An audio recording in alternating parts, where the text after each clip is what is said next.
Hello, this is Punk Sweeper. If you are on YouTube in like 2007 looking up videos like this, you may know me as Dudley the Moose, but that account's long gone.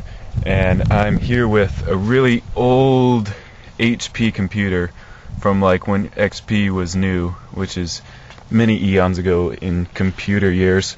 And my plan is to rebuild it and play some old Windows 98 games on it. I'm going to put a fresh install of Windows ME actually on it. But first it needs to be cleaned and rebuilt. It is pretty disgusting on the inside. This came from a tire factory, so all the just kind of tire crap was floating around in the air, and you know, they never clean these things. So what I'm going to do, I have it outside here, very far away from the house, and I'm going to blow it out with an air compressor, then probably just take it apart further and just get in there with one of those office dusters or even a rag. So I'll be recording bits and pieces along the way. Alright, so now that it's less appalling on the inside, let's have a little look around. There's a compact power supply, 240 watts. I don't know if HP owned compact at this point, but it's interesting to see that. There's an AMD Athlon XP processor under that heatsink. North bridge, I'm pretty sure, 4-pin power connector, 2 slots for RAM, which should be fine. I think we have 2 256 sticks, which is all Windows 98 can take anyways. I believe that's the integrated graphics right there. It says NVIDIA on it. That's a pretty good indication. And around the back there are actually 2 VGA outs, but I'll get to the back more later. It is unusual to see multiple video outs on integrated graphics in my experience. On the front we have a compact disc drive, not DVD as far as I know, a floppy drive, standard front panel I/O, and an intake.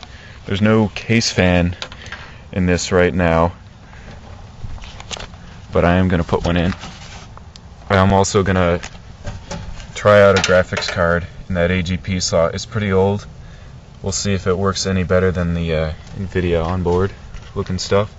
And then you got your usual headers for USB, a huge mess that I'm going to clean up there. And then around the back you got your power supplies, fan, you know, serial ports, old mouse and keyboard ports, SCSI, USB, I don't know if it's 2.0 or not yet, but I have a PCI card that's 2.0 if it's not. And then the 2 VGAs, which I'll have to experiment a lot with. Network port, and your usual audio ins and outs. Alright, so I took everything out of the case for more deep cleaning, and there's still some headers in there, of course.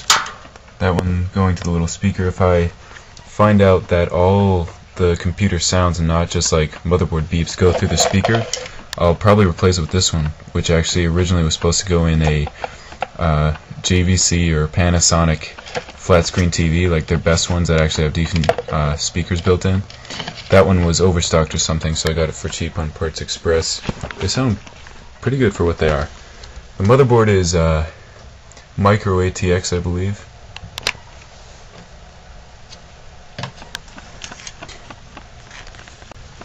And yeah, it's not mini ATX, which is the smaller than micro ATX. Always wondered about that.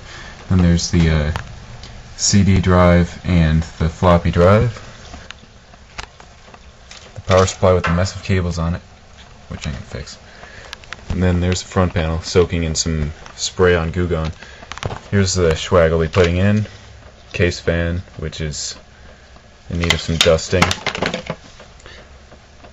40 gig hard drive, which should be enough for, you know, Windows 98. 1 stick of RAM, 256 megabytes. I was hoping to find 2 such sticks as this, but there was only this and one which was a different brand and a different clock speed, and I wasn't going to try and get both of those working.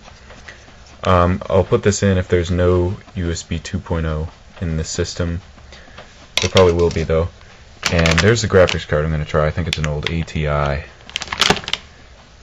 So I'm going to put it all together and then give a little tour, and then the software stuff will probably be in a separate part.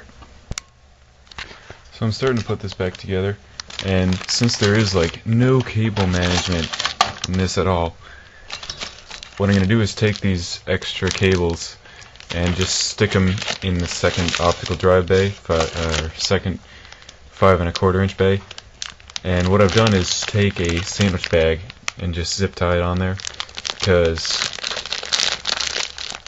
just for a little peace of mind, I don't like shoving it in the midst of all that grounded chassis. Seemed like a bit of a bad idea without just a little something to help keep from shorting out and destroying everything. Alright, so here it is more or less together with the stuff I plan to use, and the cables kind of managed. There's the hard drive, floppy drive, disk drive. I moved it down a slot so that this segment between the two Molex connectors would reach from here to here, the optical drive to the hard drive. I didn't want to have to use too many cables, and I had already bundled the rest of the Molex up in here with some SATAs. Actually, it's kind of surprising. This is a newer machine than it seems, or that I thought initially. So 4-pin, 24, or probably 20-pin RAMs in, graphics cards in. I wanted to put in the last card on camera though, which might not go so well, but I wanted to show off HP's kind of nifty toolless PCI thing. There's a interesting theme of toolless, easy user replaceability to it, which is interesting because I don't think I've ever seen a company, actually I'm going to go to the next one now, upgrade a machine like this. Even though upgradability seems to be a selling point, they always just get new ones, or even just lease new ones.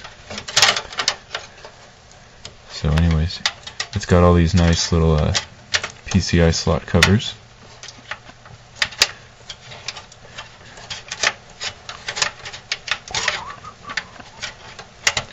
There's that one back in, and then I'll put this one slot down so there's room for the graphics card to breathe should I use it.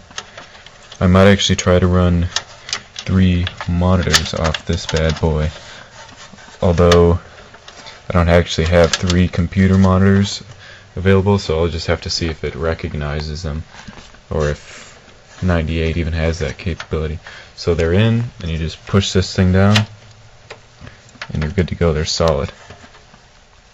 Alright, so I fired it up, and it beeped at me a couple times and gave me this, which is the typical kind of stuff for when you take out the battery, which I did because I didn't want to have to deal with the password even though it's written on the front.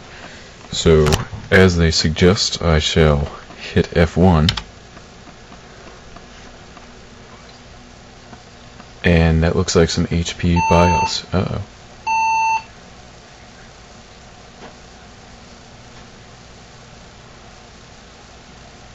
Okay. I don't know what's on this drive. It might actually boot into something.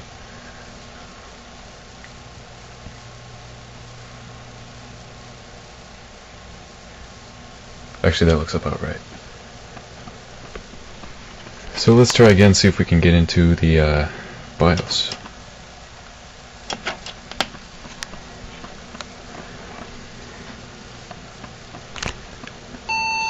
Oh, I missed it. F10, F10, F10. Got it. Oh, alright, English.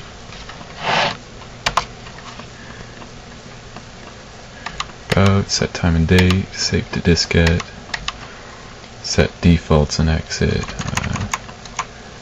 storage,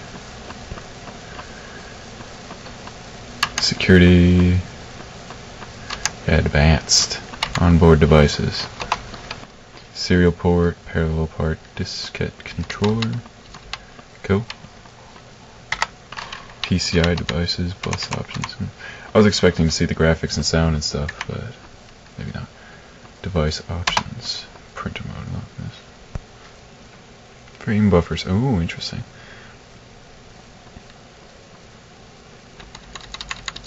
Frame buffer size.